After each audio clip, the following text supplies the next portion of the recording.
Okay, in this problem we're asked to find the equation line that goes through 2 points. What makes this problem maybe a little more difficult for some people is the 2 points happen to be fractions. We still begin to find the equation the same way. Okay, we find the slope of our line. So to find the slope of our line, we're going to have to take the difference of our y values over the difference of our x values. So that will be 13/7 minus 9/7 all over -2/7 minus 4/7. Well, we were at least lucky that they did give us a common denominator. So we can go from there. 13 minus 9 is 4/7. -2 minus 4 is -6/7. Now this is where many people often get tripped up. Often people get a little tripped up here. At this point, you would probably find this problem easier if you rewrote it as 4/7 divided by a -6/7. Because that's all that big fraction bar is division. And now, of course, we can say when we divide by a fraction, we multiply by its reciprocal. And then we see here that the 7's will cancel out. The 4 and the 6 can reduce, so that we get for our slope -2/3.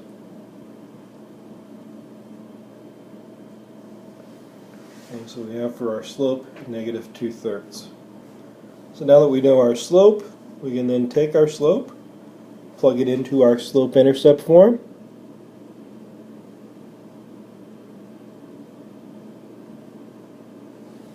Y equals -2/3 x plus b.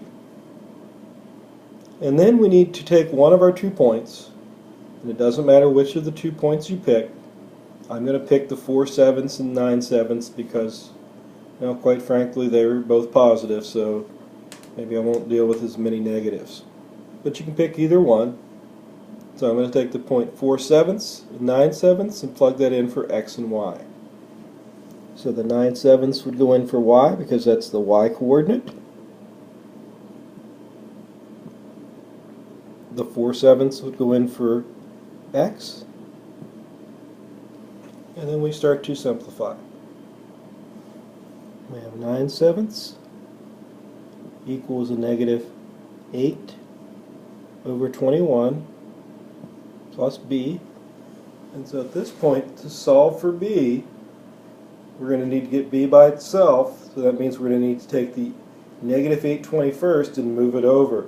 To move it over, we would need to add that to both sides. So we're going to need to add that to the 9/7.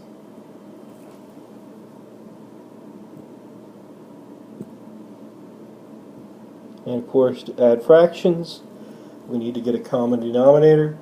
So the 9/7 would have to turn into something with 21. So to get 21 there, we would have to multiply the 7 by 3. So we multiply the 9 by 3. We get 27/21 plus 8/21. And we simplify. 27 plus 8 is 35/21. And then the last thing we would do is check to see if we can reduce. In this case, 7 can go into both 21 and 35. So we can cancel that out and get 5/3 is equal to b.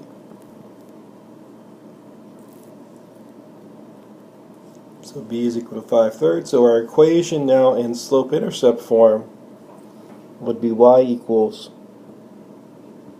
-2/3 x plus 5/3. Now the directions for the particular problem that I was given and asked to solve by a student was to put this equation, to write the equation in general form.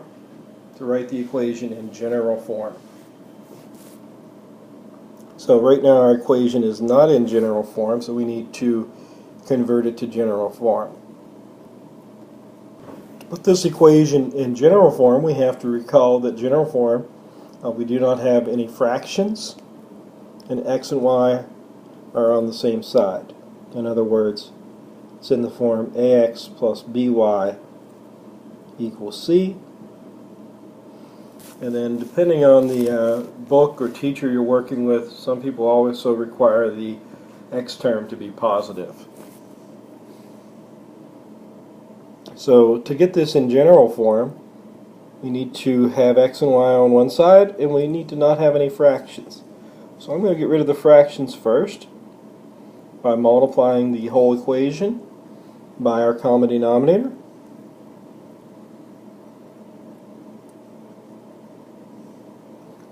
So when I do that, I would get 3y. The 3's would cancel out with the negative 2/3. You'd have negative 2x. The 3 and the 5/3 would cancel to give us just 5. So at this point we've gotten rid of the fractions. The last step is to get x and y on the same side. So we can accomplish that by adding the 2x over to both sides. We get 2x plus 3y is equal to 5. And in this case, since our x term is positive, we don't have to worry about making any adjustments to the equation.